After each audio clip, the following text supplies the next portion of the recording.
नमस्कार, सुप्रभात, very good morning to you all. तो कैसे हैं आप सब लोग? Hope you are doing well. आशा करते हैं आप सब बहुत अच्छा कर रहे होंगे। तो आइए शुरुआत करते हैं एक वर्कशॉप की, जो चलो कुछ नया करता फाउंडेशन के द्वारा स्टार्ट की गई है। 4 दिन की ये वर्कशॉप है, ठीक है। इसमें एक नई चीज़ जो चलो कुछ नया करता फाउंडेशन ने ऐड की है वो ये है कि 4 दिन अलग अलग इंस्ट्रक्टर आने वाले हैं और चारों दिन आपको अलग अलग इंस्ट्रक्टर आपको अलग अलग योगा की नॉलेज देने वाले हैं, जो आपके लिए बहुत ही ज़्यादा बेनिफिशियल होने वाला है और बहुत ही ज़्यादा अच्छा होने वाला है। मतलब हर व्यक्ति आपको अपने अंदर से एक अलग और नया ऊर्जा और नया ज्ञान देगा, ठीक है। तो आप सभी जल्दी से ज्वाइन हो जाइए इसके लिए। आज फर्स्ट डे है, आज फर्स्ट डे मेरा है। मेरा नाम सार्थक गर्ग है। चलिए शुरू करते हैं आज की वर्कशॉप। तो आज का जो हमारा टॉपिक रहने वाला है वो हम पहले थोड़ा सा योगा के बारे में बताएंगे, बेसिक्स ऑफ योगा क्या होगा। फिर हम बताएंगे what is the physiology of asana, asana कैसे हमारी बॉडी के ऊपर वर्क करता है। And then after we will tell about the physiology of Surya Namaskar and how to do the Surya Namaskar. और फिर कुछ चर्चा करेंगे सूर्य नमस्कार के बारे में, ठीक है। आज की पूरी वर्कशॉप इसी के ऊपर रहने वाली है। तो फटाफट जल्दी से मैट लेकर आइए। Go and bring the mat, get ready for the today's practice. जल्दी से फटाफट ज्वाइन हो जाइए। चलिए शुरू करते हैं आज की वर्कशॉप। हमारे पास 1 आवर का समय है। सबसे पहले किसी भी काम को करने से पहले हम ईश्वर को, परमात्मा को याद कर लेते हैं। तो हम एक बार करेंगे ओम चैंटिंग, ठीक है। फटाफट आप किसी भी ध्यानात्मक आसन में बैठ जाइए। Take the meditation pose and gently close your eyes. Make the Gyan Mudra or Dhyan Mudra. Put your both hands on your knees. Yes, very nice. Firstly, gently be active your body. Inhale and exhale. Slowly inhalation and slowly exhalation. Yes, one more time. Inhale. Exhale. One more time. Inhale. Exhale. Okay, now inhale and with exhalation do the Om chanting. Inhale.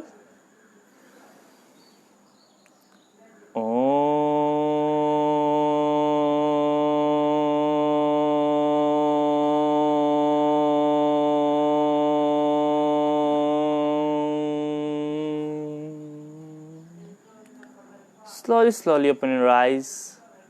Release your both hands. Okay.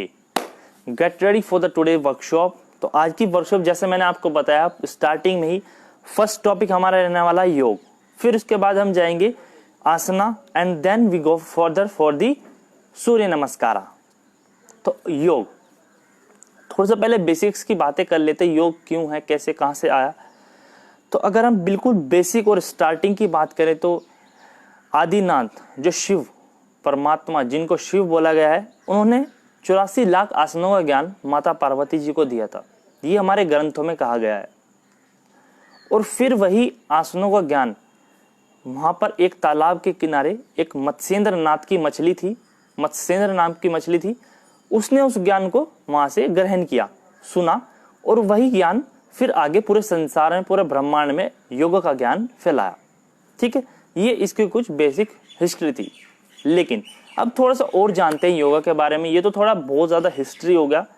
तो योगा के बारे में, yoga start हुआ, जैसे for example हम data देखते हैं तो उसमें बताया जाता है 5000 साल से भी बहुत ज़्यादा पुराना योगा को माना गया।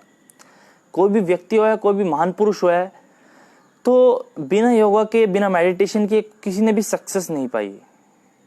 तो योगा नाम मात्र सिर्फ एक एक्सरसाइज और आसन प्राणायाम का अभ्यास नहीं है, बल्कि वो आपको उस लेवल तक लेके जा सकता है जहां पे जाने के लिए हम सब आए हैं।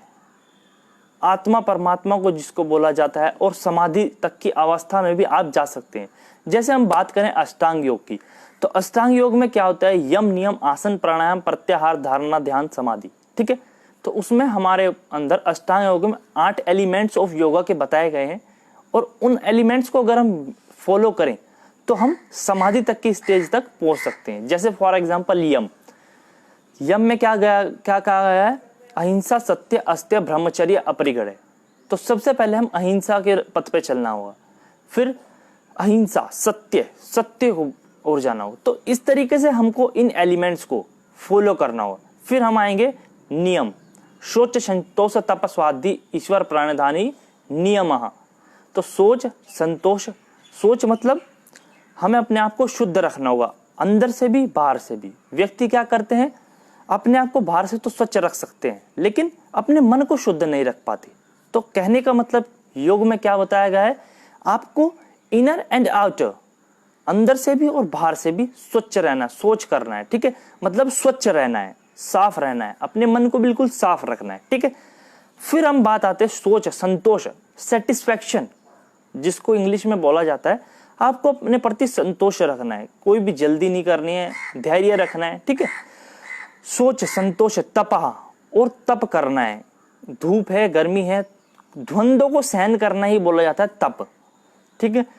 तप स्वाध्याय, और स्वाध्याय करना है, जितना ज्यादा आप स्वाध्याय करेंगे उतना ज्यादा आप अपने आप को एनहेंसमेंट, एनलाइटमेंट, ठीक है, प्रकाशता की ओर लेके जाएंगे, ठीक है। सोच संतोष तप स्वाध्याय ईश्वर प्राणधानी, और जो भी आप कर रहे हैं वो आप हमेशा ईश्वर को समर्पित करते हुए कीजिए। आप भोजन कर रहे हैं वो भी ईश्वर को समर्पित कीजिए।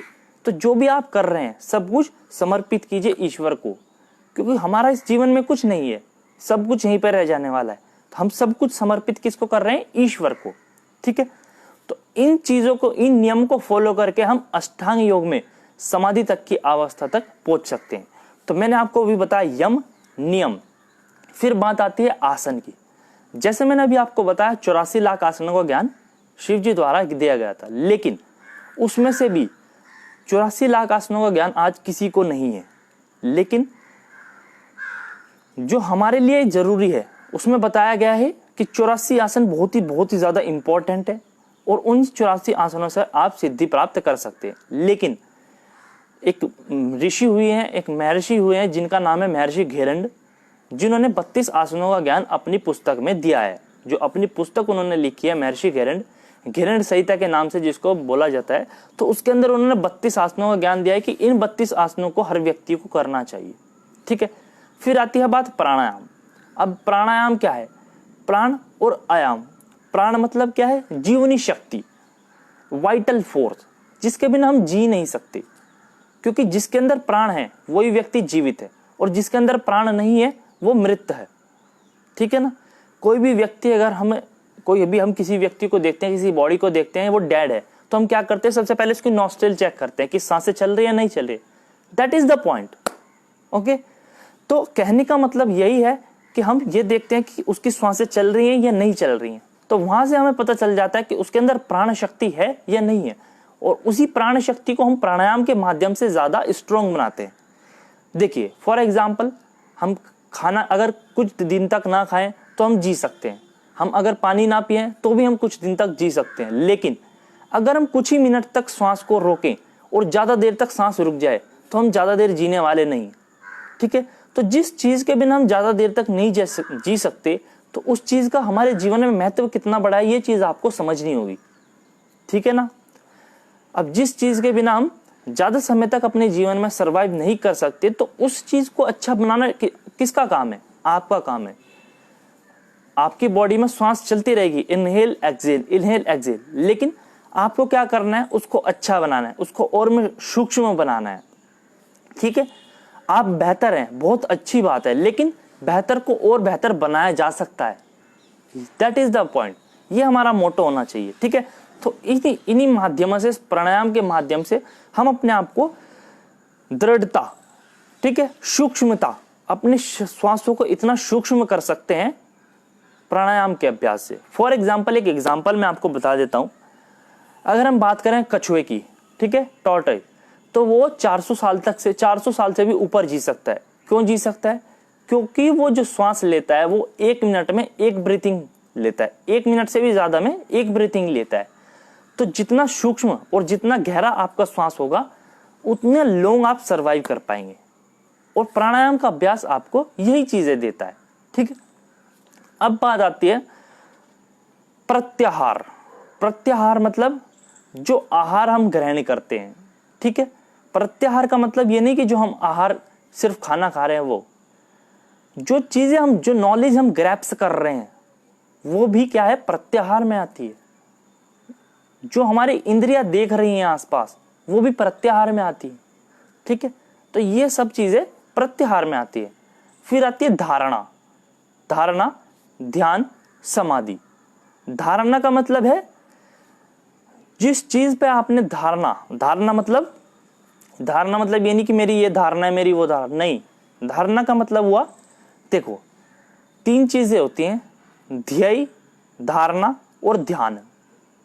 ठीक है, ध्येय, धारणा और ध्यान। ध्येय का मतलब होता है, अगर मैं फॉर एग्जांपल ध्येय हूं, मैं एक ध्येय हूं। धारणा, जिस चीज के ऊपर मैं ध्यान लगा रहा हूं, कोई भी पॉइंट हो सकता है, कोई भी तस्वीर हो सकती है, कोई कैंडल हो सकती है, कोई दिया हो सकता है, कुछ भी चीज होती है, वो मेरा क्या है, धारणा। और ध्यान, जब ध्येय और धारणा एक हो जाए, दैट इज द ध्यान। ओके, कहने का मतलब है, ध्येय मतलब हुआ जो व्यक्ति ध्यान कर रहा है, धारणा मतलब जिस चीज के ऊपर हम ध्यान लगा रहे हैं, और ध्यान जब ध्येय और धारणा एक हो जाए, मतलब अगर मैं किसी चीज के ऊपर मेडिटेशन कर रहा हूं, मैं और जिस चीज के ऊपर मैं मेडिटेशन कर रहा हूं वो एक हो जाए, दैट इज द ध्यान। वो मेरा क्या होगा, ध्यान।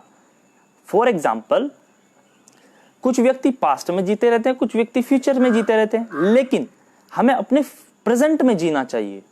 ठीक है ना, जो व्यक्ति प्रेजेंट में जी रहा है उसी को हम ध्यान बोल देते हैं। सिर्फ बैठ के आंखें बंद करके ध्यान लगाने से कुछ नहीं होता, अपने प्रेजेंट में जब हम जीते हैं उसको भी हम ध्यान बोल सकते हैं। ठीक है ना। फिर आता है समाधि। समाधि की अवस्था सर्वश्रेष्ठ अवस्था बताई गई है। जिस व्यक्ति ने समाधि को प्राप्त किया है, बोला जाता है वो ईश्वर की प्राप्ति को पा सकता है। ठीक है, तो इसी तरीके से अष्टांग योग के बारे में बताया गया है। अब थोड़ा सा और बता देते हैं, फिर चलेंगे हम आसना के ऊपर। ठीक है, अब अष्टांग योग में क्या होता है, अष्टांग योग के बारे में आपको बताया। अब जैसे जैसे धीरे धीरे योग डेवलप होने लगा, आगे आगे बढ़ने लगा, तो क्या हुआ, हर ऋषि मुनि ने अपना ज्ञान योग के बारे में दिया। बहुत सारे ऋषि हुए, बहुत सारे मुनि हुए, सबने ध्यान लगाया, और जो उन्होंने अपनी प्रैक्टिस के अंदर फील किया, वो उन्होंने अपने अपने एक्सपीरियंस को, अपनी अपनी पुस्तक लिखी, अपने अपने एक्सपीरियंस को अलग अलग बुक्स में शेयर किया। ठीक है, अब बात आती है महर्षि पतंजलि की। जो एक महर्षि थे पतंजलि, तो क्या हुआ, जो अलग अलग धारणाएं, मतलब जो अलग अलग थॉट्स अलग अलग महर्षि और साधु सन्यासियों द्वारा योग की आ रही थी, वो बिल्कुल बिखरी हुई थी। तो महर्षि पतंजलि ने क्या किया, महर्षि पतंजलि ने योग को एक सूत्र के रूप में पिरोया। मतलब अगर हम बात करें योग दर्शन की, तो योग दर्शन के अंदर 195 सूत्र, मतलब 195 सूत्र दिए गए हैं, जिसमें आपको योग का बेसिक से लेकर पूरा ऊपर समाधि तक के बारे में बताया गया है। ठीक है, बिल्कुल बेसिक से लेके समाधिपाद, साधनपाद, कैवल्यपाद, विभूतिपाद, जिसके अंदर 4 पाद, मतलब 4 चैप्टर बताए गए हैं। अलग अलग श्लोक सबके अंदर बताए गए हैं, 51, 55, 55, 34। ठीक है, इस तरीके से सबके अंदर श्लोक सूत्र बताए गए हैं। ठीक है, 195 सूत्र बताए गए हैं। तो इन 195 सूत्र में आपको पूरा योग को पिरोया गया है। ठीक है, अलग अलग जो महर्षि हैं, ऋषि हैं, सबसे ज्ञान को लेके, और एक पर्टिकुलर, मतलब एक बोल देते हैं सिरे में लगा देना, तो एक सिरे में महर्षि पतंजलि ने उस योग को लगाया है। ठीक है, चलिए, तो ये तो हमने जाना इसके बारे में। लेकिन अगर हम बातें कर रहे हैं थोड़ी पास्ट की, लेकिन अगर हम बात करें आज की लाइवलीहुड की, मतलब जो अभी हमारा प्रेजेंट चल रहा है, तो प्रेजेंट की हम बात करें तो सभी ने नाम सुना होगा स्वामी रामदेव जी का। तो स्वामी रामदेव जी ने क्या कार्य किया है, स्वामी रामदेव जी ने उस योग को जन जन तक लेकर गए हैं। स्वामी रामदेव जी ने उस योग को पूरे, मैं ये नहीं कहूंगा इंडिया में, हालांकि पूरे वर्ल्ड में फैलाया है। अगर आप नेट पे चेक करेंगे तो स्वामी रामदेव जी ने अलग अलग कंट्रीज में जाके, अलग अलग नेशंस के साथ, अलग अलग ग्रुप्स, ऑर्गेनाइजेशन के साथ जुड़ के उस योग को उस लेवल तक ले जाया गया है। और हालांकि जो इंटरनेशनल योगा डे जो हम अभी कुछ दिन, 2-3 दिन में मनाने वाले हैं, जिसका थीम है yoga for wellbeing, yoga for wellbeing मतलब अपने अच्छे के लिए योगा, इसका मतलब ये हुआ। ठीक है, तो जो थीम आने वाले international yoga day, 7th international yoga day 21 जून 2021 को रखा गया है, योगा फॉर वेलबींग उसका थीम है। तो यही बात उसमें कही गई है कि स्वामी रामदेव महाराज जी ने जन जन तक उस योग को लेकर गए हैं। ठीक है ना, तो फेमस करने का काम किसने किया है? स्वामी रामदेव जी महाराज ने। चलिए, तो यहां तक हमने जाना योग के बारे में। अब हम बात करेंगे आसना के बारे में। आसना क्या होता है, कैसे हमारी बॉडी के ऊपर काम करता है, क्यों हमें आसना करना चाहिए और किसको कौन सा आसना किस लिए करना चाहिए, वो भी मैं आपको बताने वाला हूं। ठीक है, तो जैसे कि आप सबको पता होगा आसना, आसन। ठीक है, अगर हम नॉर्मल लाइफ में बात करें, आसन उसको बोल देते हैं कि जैसे कोई मंदिर में बैठ के पूजा कर रहा है तो एक आसन ले आओ, उस पर बैठ के पूजा कर लेते हैं। आसन उसका भी मतलब है, बहुत अच्छी बात है, लेकिन आसन का मतलब है एक ऐसा पोस्चर जिसमें आप काफी समय तक रह सकते हो। योग दर्शन में बहुत अच्छा सूत्र बताया गया है, स्थिरम सुखम आसनम। ठीक है, कहने का अर्थात उसका तात्पर्य यह है, जिस आसन में आप स्थिरता पूर्वक ज्यादा लंबे समय तक बैठ सकते हैं वही क्या है? आसना। ठीक है, जिस आसन में आप लंबे समय तक बैठ सकते हैं वही क्या है? आसना। स्थिरम सुखम आसनम। अब महर्षि घेरन ने क्या कहा है योग के बारे में? नास्ति मायासमम पापम, नास्ति युगात परम बलम, नास्ति जानात परो बंधु, ना हकरात परो रिपु। नास्ति मायासमम पापम, इसका तात्पर्य, इसका अर्थात क्या है वो मैं आपको बता देता हूं। नास्ति मायासमम पापम, माया से बढ़कर कोई पाप नहीं है। नास्ति योगात परम बलम, योग से बढ़कर किसी चीज में बल नहीं है। नास्ति ज्ञानात परम बंधु, ज्ञान से बढ़ के, जो ज्ञान है उससे बढ़ के आपका कोई बंधु नहीं है, और अहंकार से बढ़ के आपका कोई शत्रु नहीं है। तो ये योग के बारे में महर्षि घेरंड ने बताया गया है कि योग से ज्यादा किसी चीज में बल नहीं है। अब हम बात करें श्रीमद् भागवत गीता की। श्रीमद् भागवत गीता में भी दो श्लोक बहुत अच्छे बताए गए हैं योगा के लिए।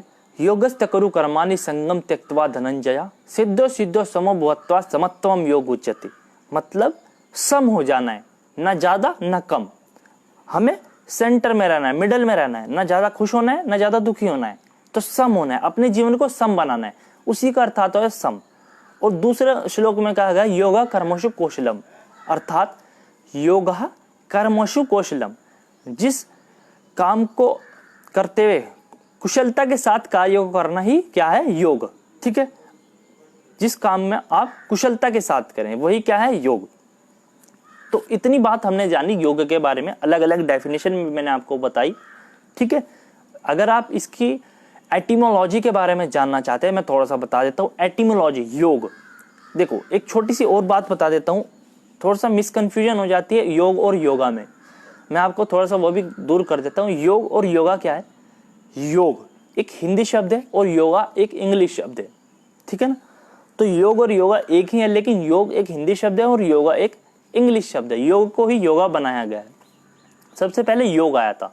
ठीक है, फिर उसको इंग्लिश में योगा बोला जाने लगा। ठीक है ना, तो अब बात करते हैं हम कि हमने कुछ श्लोक के बारे में जाना, मैंने आपको बताया कहाँ से किस किस चीज से रेफरेंस इसको लिया गया है। अब योग की एटिमोलॉजी के बारे में मैं आपको बता रहा था। योग का अर्थात होता है जोड़ना। ठीक है, अगर हम बात करें तो बताया गया है आत्मा से परमात्मा को जोड़ना। ठीक है, अपनी आत्मा से, your soul have to join with the God. Okay, तो अपनी आत्मा से परमात्मा को जोड़ना, तो यही क्या बताया गया? योग की एटिमोलॉजी के बारे में बताया गया है। चलिए, तो अब हम बात करते हैं आसना के ऊपर। आसना क्या होता है? ठीक है, जैसे मैंने आपको बताया स्थिरम सुखम आसनम। ठीक है ना, जिस आसन में आप स्थिरता पूर्वक ज्यादा समय तक, ज्यादा लंबे समय तक बैठ सकते हैं वही क्या है? आसन क्या है? ठीक है, अब आसन के भी दो प्रकार बताए गए हैं। एक तो होता है डायनेमिक और एक होता है स्टैटिक। मतलब एक होता है गतिशील, जिसमें आप गति करते रहते, और एक होता है स्थिर, मतलब जिसमें आप गति नहीं करते, सिर्फ बैठे रहते हैं उसको होल्ड करके, मतलब डायनेमिक जिसमें आप चलते रहते हैं कुछ करते रहते हैं, और एक होता है स्टैटिक। स्टैटिक मतलब जिसमें आप बिल्कुल शांति से बिल्कुल होल्ड करके उस पोजीशन को बैठे रहते हो। ठीक है, दो टाइप उसके बताए गए हैं। ठीक है, अब आसना क्यों करना चाहिए, किस लिए बताया गया है? देखिए, आसना बताया गया है स्थिरता और दृढ़ता के लिए। ठीक है, स्थिरता और दृढ़ता। स्थिरता मतलब हुआ, अब हमारे जीवन में क्या होता है, हम बार बार भागते रहते हैं, कभी इधर कभी उधर। व्यक्ति को क्या नहीं है, सब कुछ मिलने के बाद भी सब्र नहीं है आजकल किसी व्यक्ति को, और किसी भी व्यक्ति के अंदर स्थिरता नहीं है। एक जगह टिके रहने का स्थिरता बहुत कम आजकल लोगों में देखी जाती है। किसी का भी मन जो है वो इधर से उधर डोलता रहता है, कभी आज मन इधर तो कभी मन उधर। तो उसी चीज को योगा के अंदर जब आप आसना को करते हो तो आपके अंदर स्थिरता आती है, आप किसी काम को बहुत अच्छे से कर पाते हो। बहुत सी बार क्या होता है, जब हम कभी भी पढ़ाई के लिए बैठते तो बार बार बच्चे उठ जाते हैं, तो आसना के अभ्यास से क्या होता है, आपके अंदर स्थिरता आती है। ठीक है ना, स्थिरता और दृढ़ता। दृढ़ मतलब आप उस चीज के लिए बहुत ज्यादा मजबूत बन जाते हो कि हाँ मैं इसको करूंगा। ठीक है ना, तो स्थिरता एवं दृढ़ता योगा आसना से आपको प्राप्त होती है। जब आप योगा आसना का अभ्यास करते हो तो आपकी जो बैकबोन, जो आपकी कमर है, जो मेरुदंड योगा के अभ्यास में बोला जाता है, योगा की भाषा में अगर हम बोले इसको मेरुदंड, तो जितनी लचीली आपकी मेरुदंड होगी, मतलब जितनी फ्लेक्सिबल आपकी कमर होगी, उतने ज्यादा सालों तक आप जी सकते हो। ये हमारे ऋषि मुनियों ने बोला है। मतलब आपकी जो मेरुदंड है, आपकी जो बैकबोन है, वो बिल्कुल फ्लेक्सिबल होनी चाहिए। आपकी बैकबोन फ्लेक्सिबल होगी तो आप लॉन्ग सर्वाइवल होंगे। ठीक है, फिटेस्ट ऑफ द सर्वाइवल आजकल थॉट आप सभी ने सुना होगा। तो कहने का मतलब वही है, अगर आपकी बैकबोन, आपकी मेरुदंड लचीली होगी तो आप ज्यादा समय तक सर्वाइव कर पाएंगे। ठीक है, तो योगा के अभ्यास से हम अपनी मेरुदंड को भी लचीला बनाते हैं, फॉरवर्ड बैकवर्ड बेंडिंग के अभ्यासों से, अलग अलग अभ्यासों से। ठीक, अब आसना क्यों करना चाहिए देखिए, और आपके लिए किन आसनों का अभ्यास करना चाहिए, मतलब मैं किस चीज को, देखिए एक चीज मैं आपको बता देता हूं, संसार में ज्ञान इतना है कि अगर आप चाहेंगे पूरे जीवन में भी तो आप उसको ले नहीं पाएंगे। तो ज्ञान बहुत ज्यादा है, लेकिन इंपॉर्टेंट क्या है, इंपॉर्टेंट ये है कि आपके लिए क्या जरूरी है, क्या चीज मेरे को सफल बना सकती है, जो मेरा गोल है, क्या चीज, जिस चीज तक मैं जाना चाहता हूं, क्या मेरे को सफल बना दे, तो वो चीज आपको अंदर से वहां से लेनी है। अगर आप सब चीज ग्रैप्स करने की, मतलब कि मैं सब चीज ले लूं, तो वो आपके लिए सही और बेनिफिशियल नहीं होगा। सबसे पहले आपको अपने आप को देखना होगा कि मेरे लिए जरूरी क्या है, या मैं क्या करना चाहता हूं। That is the point. Okay, तो आपको ये चीजें देखनी होगी, मैं क्या करना चाहता हूं, क्या मेरे को करना चाहिए, तो उस चीज को आपको ग्रैप्स करना होगा कि हाँ मेरे को ये करना है, उस चीज के लिए क्या क्या चीज बेनिफिशियल है, क्या क्या चीज योगा के अंदर उस चीज के लिए बताई गई है। फॉर एग्जाम्पल, किसी भी व्यक्ति को अगर डायबिटीज है, तो अगर वो अभ्यास वक्रासन का करता है, मतलब कहने का क्या है, अगर फॉर एग्जाम्पल किसी को भी डायबिटीज है तो उसको ट्विस्टिंग वाली एक्सरसाइज करनी चाहिए। ट्विस्टिंग वाली एक्सरसाइज करने से क्या होगा, उसकी जितनी भी इंटेस्टाइन है, छोटी आंत बड़ी आंत जिसको हम बोलते हैं, उसके अंदर ज्यादा ट्विस्टिंग होने से, मतलब इधर उधर ऐसे ट्विस्टिंग होने से उसके बॉडी के अंदर बाइल जूस, इंसुलिन का सिक्रेशन हो जाता है। ठीक है ना, और एक्सेस सिक्रेशन होने से भी वो मूवमेंट को रोकता है। फॉर एग्जाम्पल, जब हम खाना खाते हैं तो हमारी स्टोमक, हमारे आमाशय के अंदर एक जठराग्नि प्रदीप्त हो जाती है। ठीक है ना, तो कहने का मतलब यही है कि जब हम ट्विस्टिंग एक्सरसाइज करते हैं तो हमारी बॉडी के अंदर जो जूसेस, जो बाइल जूसेस हैं, जो डिफरेंट जूसेस जो हमारी बॉडी के अंदर मेटाबॉलिज्म रिएक्शंस हैं, वो उनकी एक्टिविटी इंक्रीज हो जाती है। ठीक है ना, तो फॉर एग्जाम्पल मैं जो आपको बात बताने वाला हूं, जो मैंने आपको एक डायबिटीज का एग्जाम्पल दिया था कि अगर फॉर एग्जाम्पल किसी व्यक्ति को डायबिटीज है तो उसके लिए जो चीज इंपॉर्टेंट है अगर वो कपालभाति का अभ्यास करेगा तो वो भी उसके लिए इंपॉर्टेंट है, क्योंकि एब्डोमेन के ऊपर वर्क हो रहा है, ठीक है ना। इंसुलिन का काम आपको एक बता देता हूँ, इंसुलिन का काम होता है जो हम खाना खाते हैं उसको डाइजेस्ट करना, ठीक है ना। जो इंसुलिन आप लेते हो उसका वही काम होता है, वो आपके अंदर मेटाबॉलिज्म रिएक्शन को चेंज करता है, मतलब मेटाबॉलिज्म रिएक्शन को कंट्रोल करता है आपकी बॉडी के अंदर, ठीक है ना। तो कहने का मतलब यही हुआ कि जो चीज़ आपके लिए ज़रूरी है, जो चीज़ आपके लिए अच्छी है, क्या चीज़ मेरे लिए बेहतर है, वो चीज़ आपको चूज़ करनी होगी। अब फॉर एग्जांपल मैं हूँ, मेरे को अच्छा लगता है कि मैं एडवांस आसन करूँ, कठिन अभ्यास करूँ योगा के, तो वो मेरे को अच्छा लगता है, इसलिए मैं उस चीज़ को चूज़ करता हूँ। कि आपको नहीं लगता कि भाई मेरे को एडवांस आसन करने चाहिए, तो आपके लिए जो चीज़ इंपॉर्टेंट है वो आप कीजिए। फॉर एग्जांपल कोई व्यक्ति रेसिंग करता है तो वो कुछ पैरों के अभ्यास, त्रिकोणासन के अभ्यास, पश्चिमोत्तासन का अभ्यास, तो वो चीज़ उसके लिए करके उस चीज़ से वो चीज़ गेन कर सकता है और अपनी जो भी सक्सेस, जो गोल, जो ड्रीम्स उसने बताया उसमें अचीवमेंट पा सकता है। मेरा तो कहना मानना यही है कि जो चीज़ आपके लिए इंपॉर्टेंट है आप उसको वहां से वो चीज़ ग्रैप्स करो, वो आसन करो। या किसी को कोई डिसीज है तो वो आसन आप उसको कर सकते हो, ठीक है। तो ये मैंने आपको बताया आसना के बारे में, स्थिरम सुखम आसनम के बारे में बताया। बहुत अच्छा सूत्र योग दर्शन में महर्षि पतंजलि द्वारा दिया गया है, ठीक है। इसका रेफरेंस अगर मैं आपको बताऊं 2/46 इसका रेफरेंस है, ठीक है ना। तो अब बात करते हैं हम सूर्य नमस्कार की, ठीक है। तो अब थोड़ा सा पहले सूर्य नमस्कार करेंगे, मैं आपको बता देता हूं सूर्य नमस्कार कैसे होता है, उसके बाद मैं आपको बताऊंगा सूर्य नमस्कार कैसे करना। उसके बाद हम सूर्य नमस्कार के कुछ राउंड्स एक साथ करेंगे, ठीक।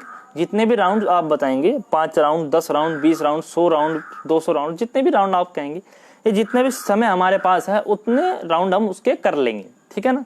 उतनी आवृत्तियां हम उसकी कर लेंगे, ठीक है।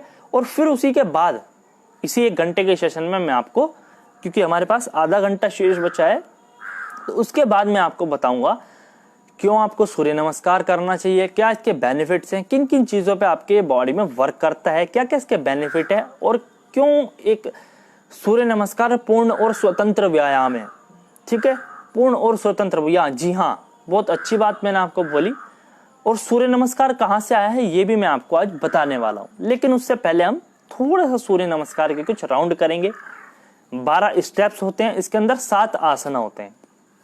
5 आसना 2 बार रिपीट होते हैं और 2 आसना रिपीट नहीं होते, ठीक है। अष्टांग नमस्कार और भुजंगासन रिपीट नहीं होते, सिर्फ 1 बार होते हैं। और जो बाकी के 5 आसनास हैं वो 2 बार रिपीट होते हैं, ठीक है। तो 7 आसना इसके अंदर बताए गए हैं, इन्हीं को हम चेंज करके 12 स्टेप हम बनाए गए। तो इसी के बारे में मैं आपको बताऊंगा। सबसे पहले आप खड़े हो जाइए सभी के सभी अपनी मैट के ऊपर। आपको मैं कराने वाला हूं कैसे करते हैं सूर्य नमस्कार, और फिर उसके बाद हम 5 से 10 राउंड, या जितने भी राउंड हमें लगेगा कि इतने समय में हो जाएंगे, उतने राउंड हम सूर्य नमस्कार के करने वाले हैं, ठीक है। चलिए खड़े हो जाइए आप सभी।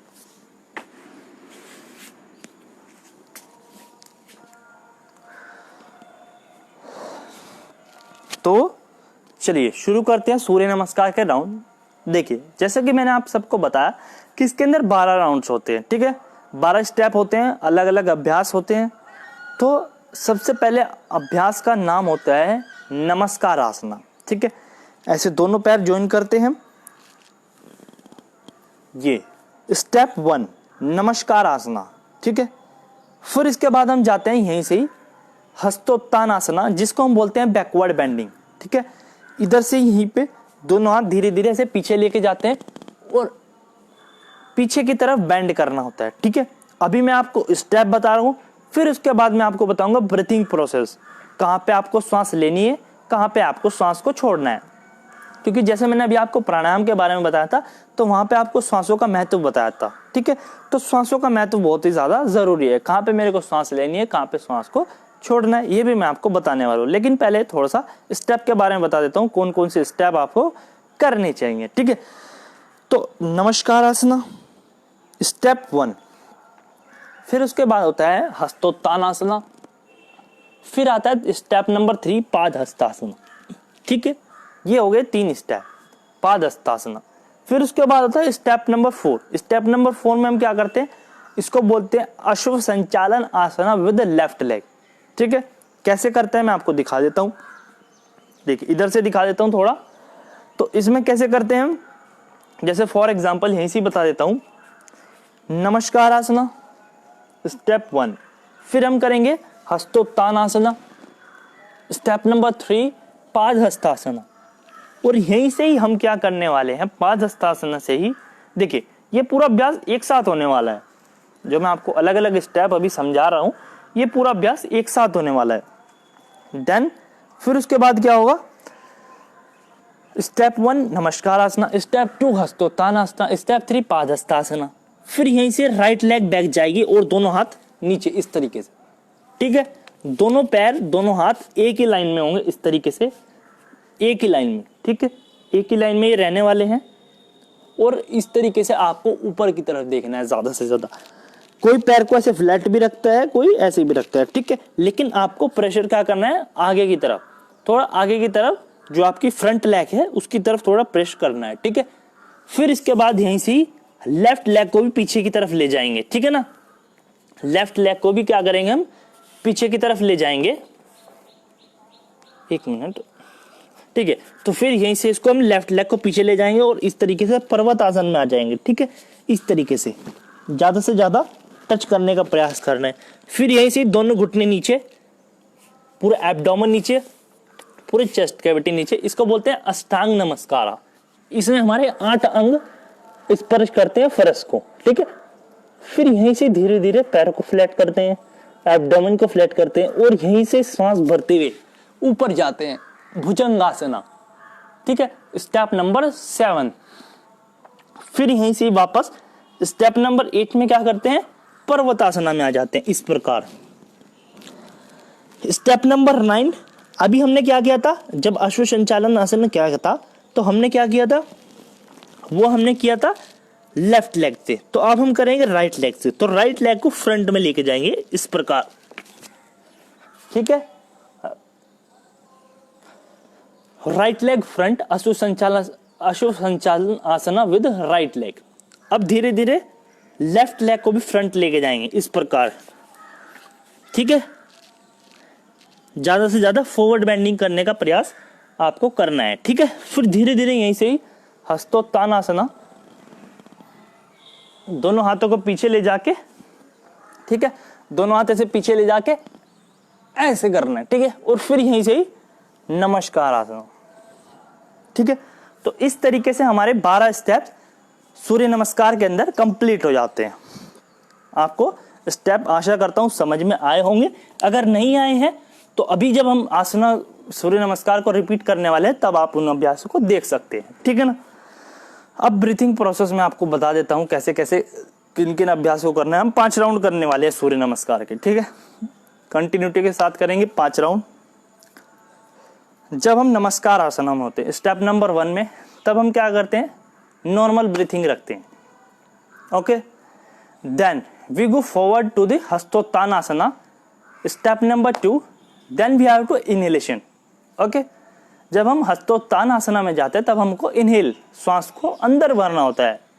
Okay, then we go the step number 3 forward bending, that is the Padahastasana where we have to exhale. ठीक है, जब हम पादहस्तासना में जाते हैं तब हमको एक्सहेलेशन करना होता है, पूरी श्वास को बाहर छोड़ देना होता है। ठीक है, फिर हम स्टेप नंबर 4 में जाते हैं अश्व Sanchalan asana with left leg. ठीक है, अपनी मर्जी होती है, हर जगह पे अलग अलग बताया जाता है। कोई लेफ्ट लेग पहले करता है, कोई राइट लेग करता है। हमारे यहाँ पे जो बताया गया था वो लेफ्ट लेग से बताया गया, तो आप किसी भी लेग से कर सकते हैं, इसमें इश्यू मत कीजिएगा। ठीक है ना, तो आप लेफ्ट लेग से फ्रंट में रख के left leg front, right leg back, step number 4 Ashwa Sanchalan आसना। ठीक है, फिर उसके बाद सांसों को भरना होता है, मतलब इनहेलेशन प्रोसेस आपको करनी होती है। जब आप अश्व संचालन आसना स्टेप नंबर 4 में जाते हैं तब आपको इनहेल करनी होती है। Okay, then you go forward to the Parvatasana step number 5। What you have to do, you have to exhale. Okay, तो जब आप पर्वत आसना में जाते हैं तब आपको एक्सहेल करना होता है, पूरी सांस को बाहर छोड़ देना होता है। ठीक है, then then you are go in the step number 6 Ashtanga नमस्कारा। वहां पे आपको नॉर्मल ब्रीथिंग करनी होती है, ठीक है, सांस लेना छोटा, मतलब एक स्टेप नंबर 6 में आपको नॉर्मल ब्रीथिंग करनी होती है। Then you go forward for the Bhujangasana step number 7।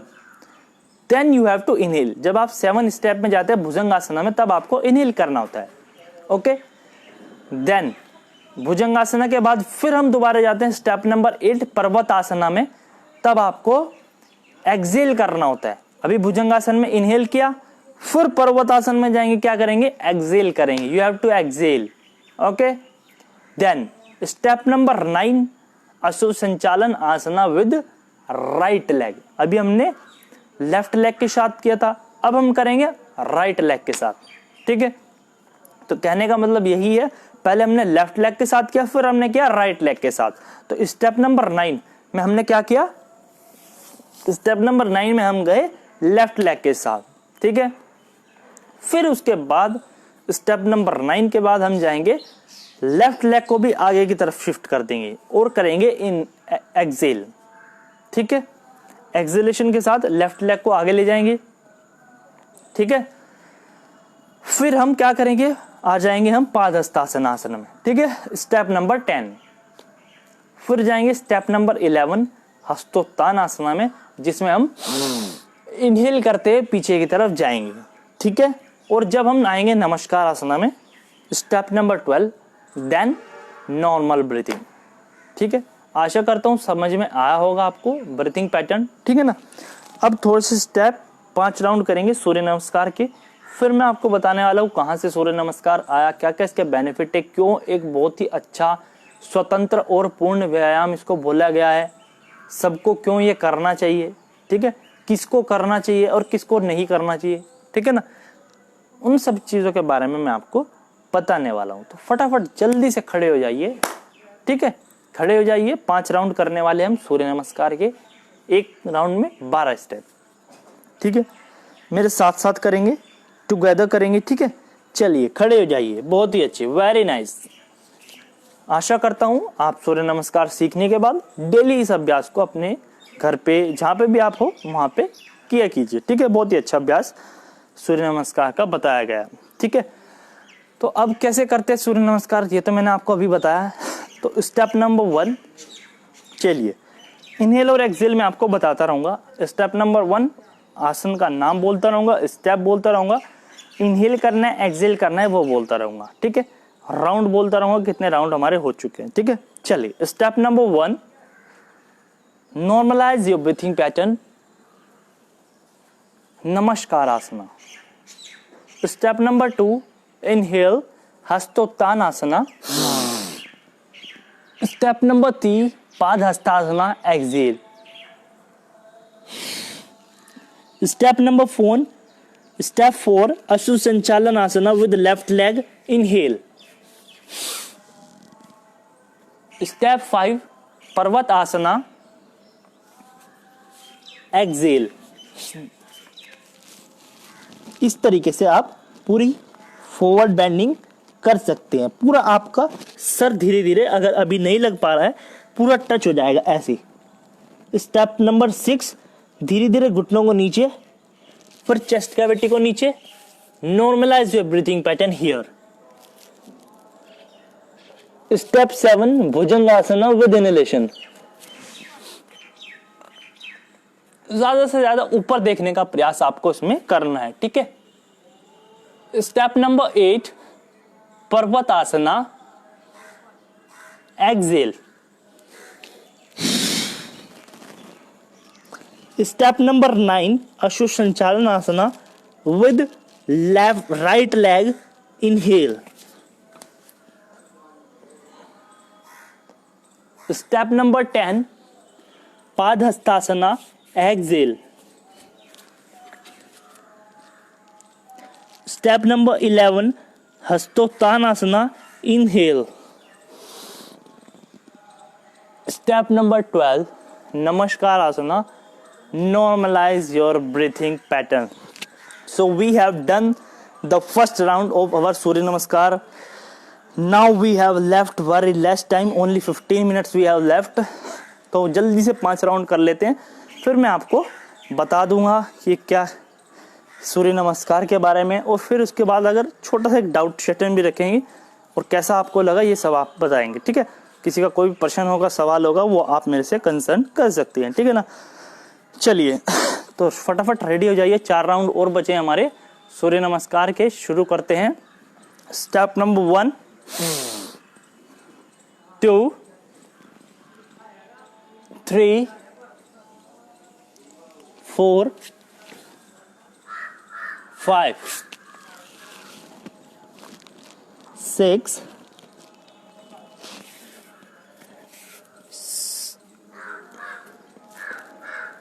7, 8,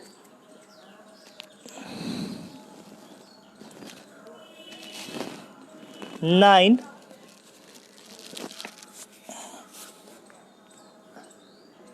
10, 11, 12. Very nice. So we have done the 2 round. Okay, move forward for the 3rd round of Surya Namaskara. Step 1, Step 2, Step 3, Step 4, Step 5, Step 6,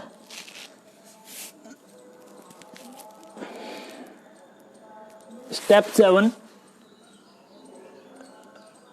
Step 8, Step 9,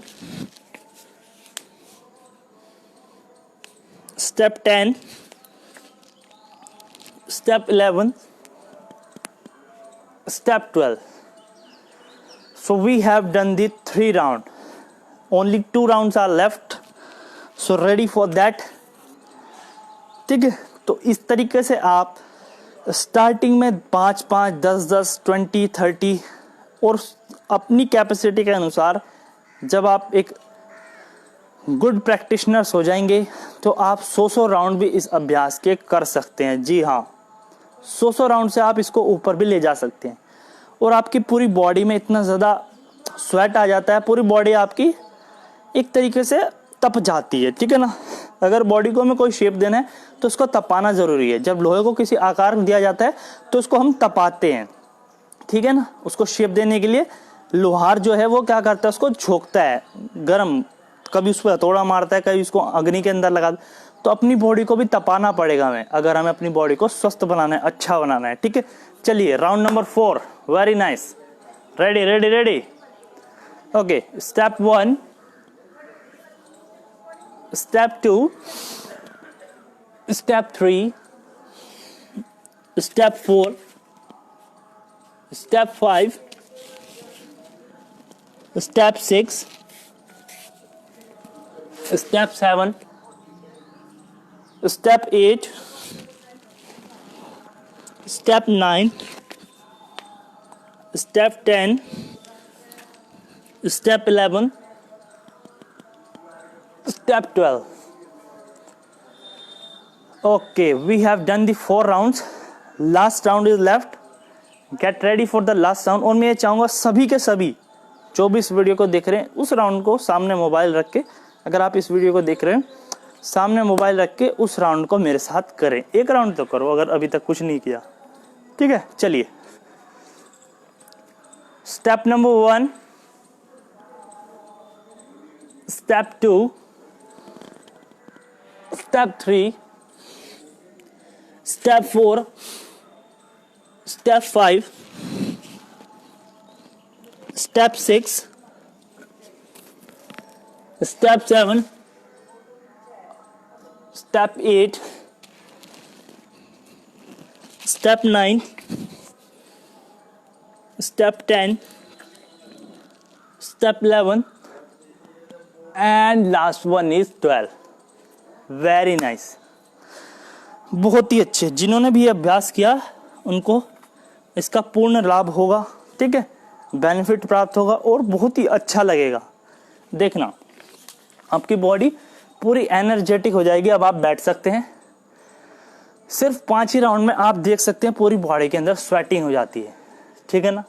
तो जब आप इसको पूरा 50-50, 100-100 round, मतलब आप एक good practitioner जब हो जाएंगे तब आप बहुत ऊपर तक जा सकते हैं, ठीक है। तो ये थे कुछ सूर्य नमस्कार के अभ्यास जो मैंने आपको अभी बताए। इस तरीके से आप अगर एक बिगिनर है 10 राउंड से स्टार्ट कीजिए, 15, 20, 25 तक ले जाइए धीरे धीरे, और 1 महीने तक उसको 50-100 तक ले जाइए। अगर एडवांस प्रैक्टिशनर वो तो देखो 100 से अबव कर सकते हैं, ठीक है।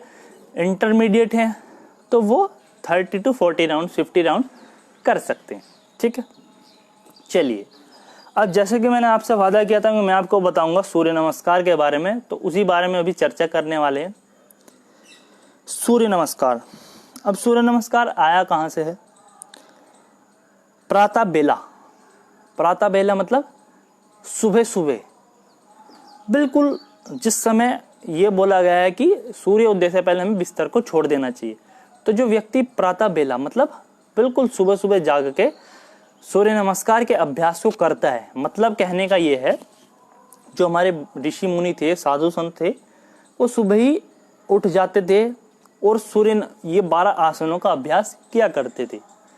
और उन 12 आसनों के अभ्यास के अंदर जब वो क्या करते थे, उनके शरीर के ऊपर सूर्य की किरण पड़ती थी, ठीक है। तो कहने का मतलब यही है, जो साधु संत थे वो इस अभ्यास को किया करते थे, 12 आसनों का जो अभ्यास है इसको किया करते थे, और उस प्रातः काल से शुरू करके वो तब तक करते थे जब उनके शरीर पे सूर्य की किरणें पड़ती थी। और वहीं से इन 12 आसनों का जो नाम है वो एक ऋषि मुनियों ने इसको दे दिया सूर्य नमस्कार। इन 12 आसनों के अभ्यास को उन्होंने कहा सूर्य नमस्कार। अब जो मैंने आपसे बात कही थी कि ये एक पूर्ण और स्वतंत्र व्यायाम है, जी हाँ, पूर्ण और स्वतंत्र व्यायाम ये है, क्योंकि इसके अंदर आपकी पूरी बॉडी के ऊपर वर्क हो जाता है। जिन व्यक्ति को वेट लॉस करना है वो भी इस अभ्यास को कर सकते हैं, जिनको वेट गेन करना है वो भी इस अभ्यास को कर सकते हैं। तो ये अभ्यास हर व्यक्ति के लिए पूर्ण और स्वतंत्र व्यायाम है, कोई भी कर सकता है। दूसरी बात, पूर्ण व्यायाम है, इसके अंदर आपकी पूरी बॉडी के अंदर एक्सरसाइज हो जाती है। फॉर एग्जाम्पल, आपकी फॉरवर्ड बेंडिंग इसमें हो जाती है, आपकी बैकवर्ड बेंडिंग हो जाती है, आपकी स्ट्रेचिंग इसके अंदर हो जाती है, आपकी इनहेलेशन और एक्सहेलेशन की पूरी प्रोसेस इसके अंदर हो जाती है। तो आपकी बॉडी के अंदर इसमें डिफरेंट बॉडी पार्ट पे मोस्टली हर ऑर्गन के अंदर वर्क हो जाता है, ठीक है ना। और एक आप नॉर्मल स्टेप से खड़े से रह के कैसे लेट भी जाते हैं, बैकवर्ड बेंडिंग भी कर लेते हैं, आप फॉरवर्ड बेंडिंग भी कर लेते हैं, पर्वत आसन में भी चले जाते हैं, एकदम उठ भी जाते हैं। तो इस चीज को बहुत ज्यादा इंपॉर्टेंट देना है, समझ रहे हो। मतलब आप एक नॉर्मल स्टेप में खड़े हो, वहीं से आप पीछे भी जा रहे हो, आगे भी आ रहे हो, फिर आप पीछे पर्वत आसन में जा रहे हो, वहीं पे आप लेट भी गए हो। इन्हीं 12 स्टेप्स के अंदर आपने कितना कुछ कर लिया, इसलिए इसको बोला जाता है पूर्ण व्यायाम और स्वतंत्र व्यायाम, ठीक है। तभी ये बोला गया पूर्ण और स्वतंत्र व्यायाम। तो ये एक पूर्ण और स्वतंत्र व्यायाम है, ठीक है। अब इससे क्या होगा, इससे भी आपके शरीर के अंदर स्थिरता एवं दृढ़ता आएगी। जैसे मैंने आपको आसना के अंदर बताया कि आसना से क्या होता है, इस शरीर के अंदर स्थिरता एवं दृढ़ता आती है। तो इससे भी आपके शरीर में क्या होगा, स्थिरता एवं दृढ़ता आती है, शरीर आपका लचीला बनता है। जी हाँ, हर व्यक्ति को यह अभ्यास करना चाहिए। कोई व्यक्ति है जो बहुत ही ज्यादा बीमार है, जिसकी बॉडी के अंदर बहुत ज्यादा वीकनेस है, उसको ये अभ्यास अवॉइड करना चाहिए, उसको ये अभ्यास नहीं करना चाहिए। जब वो बॉडी नॉर्मल हो जाए, एक नॉर्मल स्थिति में आ जाए, तब वो धीरे धीरे इस अभ्यास को शुरू कर सकता है, ठीक है। तो यही मतलब है, जो व्यक्ति स्वस्थ है वो इस अभ्यास को अच्छे से करे, जो थोड़ा बीमार है वो थोड़ा अवॉइड करे इस चीज को। जब उसकी बॉडी नॉर्मल हो जाए तब इस अभ्यास को कर सकता है। अब बेनिफिट क्या क्या प्राप्त होंगे इससे, वही बात जो मैंने आपको बताया, इस शरीर के अंदर स्थिरता, दृढ़ता और लचीलापन आएगा, ठीक है ना। दूसरी बात, आपकी पूरी बॉडी के अंदर वर्क हो रहा है इसमें। आपको अलग अलग व्यायाम यूट्यूब पे कहीं पे भी सर्च करने की जरूरत नहीं है। पूरी बॉडी का व्यायाम एक 12 अभ्यासों में, 12 आसनों के अभ्यासों से आपकी बॉडी के ऊपर हो रहा है। ठीक है, 12 आसनों से आपकी पूरी बॉडी के अंदर वर्क हो रहा है। और दूसरी बात जो इसमें बताई गई है कि इससे आपकी बॉडी के अंदर एक चमक आती है। ठीक है ना। देखिए, एक छोटी सी बात मैं आपको बताता हूँ। अभी हमने नमस्कार आसन की, फिर हम हस्तोत्थान में गए तो हमारी बैकवर्ड बेंडिंग हुई, फिर हम फॉरवर्ड बेंडिंग पाद हस्तासन में गए, फिर जब हम अशुभ संचालन आसना के अंदर गए तो उसमें क्या हुआ, हमारी लेग्स की स्ट्रेचिंग हो गई, एब्डोमेन पूरा ट्विस्ट हो गया। ठीक है, दोनों हाथ नीचे रख के हमने ऊपर की तरफ देखा तो उसमें थोड़ी सी बैकवर्ड बेंडिंग भी हो गई। फिर हम गए पर्वत आसना में, उसमें हमारी फॉरवर्ड बेंडिंग हो गई। ठीक है, फिर हम गए अष्टांग नमस्कार में, उसमें डिफरेंट एक्सरसाइज हमारी डिफरेंट बॉडी पार्ट पे वर्क होगा। फिर उसमें हमारा गए, हम भुजंग आसन में गए। ठीक है, फिर पर्वतासन में गए, फिर अश्व संचालन, फिर पाद हस्तासन, फिर हस्तोत्थान, फिर नमस्कार आसन। तो पूरी बॉडी के ऊपर हमारे इसमें वर्क हो जाता है, तभी इसको बोला जाता है पूर्ण और स्वतंत्र व्यायाम। आप ज्यादा कुछ नहीं कर सकते, 10 से 20 राउंड मैं बोलता हूँ। जो व्यक्ति बहुत ही ज्यादा कहता है कि मैं बिजी हूँ, बहुत ही ज्यादा बिजी शेड्यूल है, तो उसको क्या करना है, 20 या 25 राउंड जितने भी अपनी क्षमता के अनुसार वो कर सकता है। हद से हद अगर कोई नॉर्मल व्यक्ति है 20 राउंड कर सकता है, ज़्यादा समय नहीं लगेगा, हद से हद 10 मिनट लगेगी। कोई बहुत ज़्यादा सुपर फास्ट व्यक्ति है 5 मिनट 7 मिनट में भी कर सकता है।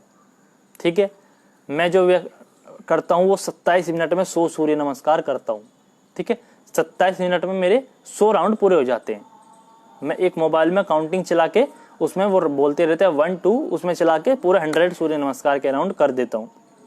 27 मिनट मेरे को भी लग जाते हैं, लेकिन उसको हम धीरे धीरे और जल्दी से कर सकते हैं। ठीक है ना। तो कहने का मतलब यही है कि आपको ब्रीथिंग का ध्यान रखना होगा। 20 राउंड अगर एक नॉर्मल व्यक्ति करे तो उसके लिए सफिशिएंट है, और 15 20 या 25 या आधा घंटे जितना भी आपके पास समय हो, अपनी क्षमता के अनुसार, अपने टाइम के अनुसार 15 मिनट भी अगर किसी के पास है, 5 से 10 मिनट सूर्य नमस्कार के अंदर और 15 से 20 मिनट प्राणायाम के अंदर अगर आप देते हैं, तो मैं ये कहता हूँ आपको कुछ करने की जरूरत नहीं है। आपका शरीर 100% स्वस्थ रहेगा। कोई भी वायरस, कोई भी बीमारी आपकी बॉडी के अंदर अफेक्ट नहीं करेंगी। लेकिन आपको इनको सही प्रकार से करना होगा, डेली करना होगा और बहुत ही अच्छे से करना होगा। ठीक है, तो जो मैंने आपको बातें बताई, बहुत ही अच्छी बातें बताई। आज सब कुछ योगा के बारे में मैंने आपको बताया, योग और योगा में जो थोड़ा डिफरेंस है वो मैंने आपको बताया। फिर आपको आसना के बारे में बताया, कैसे आसना बॉडी में क्या क्या है, क्यों करना चाहिए। और फिर मैंने आपको बताया सूर्य नमस्कार कहाँ से आया, कैसे उसकी उत्पत्ति हुई, क्या क्या इसमें बताया गया। ठीक है, तो वही मैंने आपको बात बताई, एक पूर्ण और स्वतंत्र व्यायाम। जो बार बार मैं वर्ड आपको सामने बोल रहा हूँ, एक पूर्ण और स्वतंत्र व्यायाम है। पूरी बॉडी का वर्कआउट इसमें हो रहा है, पूरी बॉडी की एक्सरसाइज इसमें हो रही है।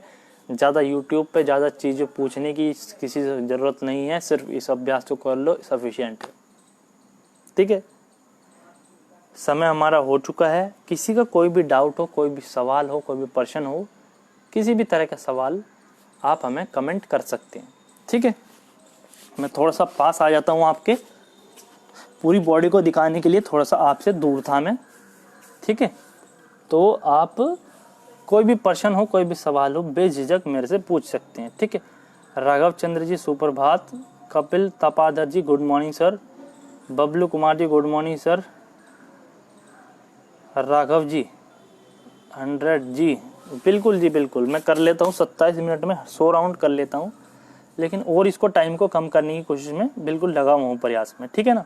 तो किसी का कोई भी प्रश्न हो, कोई भी सवाल हो, पूछ सकते हैं। हमारा समय बहुत हो चुका है। आशा करता हूँ आप सभी को सेशन अच्छा लगेगा। जो भी लोग हमारे साथ जुड़े हुए हैं, जो इस वीडियो को देख रहे हैं, वो कमेंट कर सकते हैं कैसा आपको सेशन लगा। ठीक है, कैसा था आज का सेशन। 8 लोग हमारे साथ जुड़ चुके हैं। कोई भी व्यक्ति इस वीडियो को जो देख रहा है, लाइव है, किसी का कोई भी प्रश्न हो, कोई भी सवाल हो, बिल्कुल बेझिझक पूछ सकते हैं। कोई भी बीमारी हो, थेरेपी के बारे में। ठीक है, सुप्रभात अमन शुक्ला जी, वीर चिंचल जी सुप्रभात। कोई भी प्रश्न, कोई भी सवाल हो, किसी भी थेरेपी के बारे में, किसी बीमारी के बारे में वो भी पूछ सकते हैं, क्योंकि मैंने योगा थेरेपी के अंदर भी काफ़ी सारा एक्सपीरियंस लिया है, वो काफ़ी सारे पेशेंट्स को ट्रीट किया है।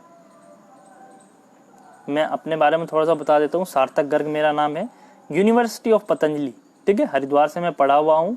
BSc योगा साइंस मेरा क्वालिफिकेशन है।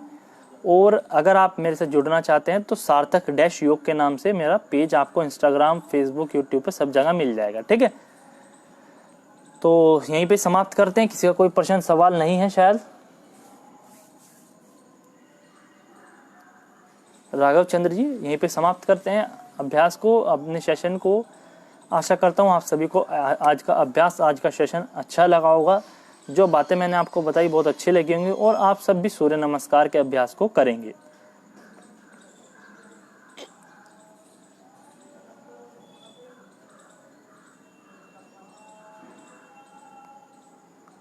वीर चिंचल जी, जब हम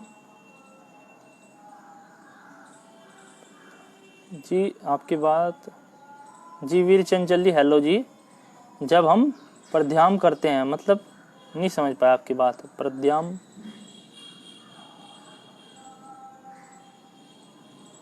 वीर चंचल जी अगर जुड़े हुए हों, धन्यवाद राघव जी। तो यही कहना चाहूँगा अंत में आपको, देखिए एक दिन करने से कुछ नहीं होगा। ये योग या योगा एक ऐसी डेस्टिनी है, मतलब एक ऐसा आपको बोले, एक ऐसी की है आपके पास कि आप अपने जीवन में बहुत ज़्यादा सक्सेस प्राप्त कर सकते हो, ठीक है। आपको बहुत ज़्यादा जिम जाने की ज़रूरत नहीं है। अगर आपको बॉडी डोले शोले बनाने, आप योगा से भी बना सकते हो। इसके अंदर ही बहुत सारी पुशअप्स बताई गई हैं, ठीक है ना। तो बहुत सारी आप चीज़ें इसके अंदर कर सकते हो, ठीक है ना। रीढ़ की हड्डी सीधे करके बहुत एक तक,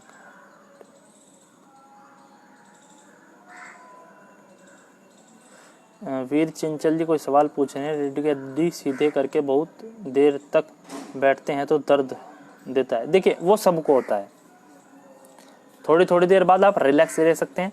अगर ऐसे तान के बैठोगे सबको दर्द हो जाएगा ऐसे, ठीक है ना। हेलो मोहम्मद हुजैल अमीद जी, ठीक है ना। तो अगर कोई ऐसे ज़्यादा देर तक तान के बैठेगा, थोड़ी देर बीच में रिलैक्स रहते हो, थोड़ा घूम फिर के आओ, फिर दोबारा अपने काम पे बैठ जाओ। जो भी आप काम करते हो वीर चंचल जी, जो भी आप काम करते हो, ऑफिस में हो या कहीं पे चेयर पे बैठ के आप कोई भी काम करते हो, ज़्यादा देर तक बैठो सीधा, लेकिन इतना ज़्यादा सीधा मतलब कि बिल्कुल ऐसे तान के बैठे हो, बहुत ज़्यादा प्रयास कर रहे हो। नॉर्मल बैठो, ज़्यादा तानना भी नहीं है शरीर को, ज़्यादा खींच के भी नहीं रखना है, ठीक है। नॉर्मल बैठो, ठीक है चंचल जी। रीढ़ की हड्डी में दर्द नहीं होगा, और अगर दर्द है भी ज़्यादा तो आप भुजंगासन का अभ्यास करो, मकरासन का अभ्यास करो, वो दर्द गायब हो जाएगा। अगर किसी कारणवश वो दर्द या किसी कारणवश आ चुका है तो भुजंगासन, मकरासन का अभ्यास जब आप करोगे, मरकट आसन का अभ्यास थोड़ा बाद में करना, ठीक है। मरकट आसन का भी अभ्यास आप कर सकते हो, ठीक है जी। जी बहुत बहुत धन्यवाद आपका मोहम्मद हुजैल अहमद जी, धन्यवाद आपका। तो यहीं पे समाप्त करते हैं आज का सेशन। जैसे मैंने आपको बताया, आप भी इस अभ्यासों को करके आगे तक बढ़ सकते हैं, अपने शरीर को स्वस्थ बना सकते हैं और एनलाइटमेंट, अपने गोल्स को अचीव कर सकते हैं, ठीक है। तो यहीं पे आज का सेशन समाप्त करते हैं। हेलो, वॉइस क्लियर नहीं है क्या? सभी को वॉइस क्लियर नहीं आ रही है?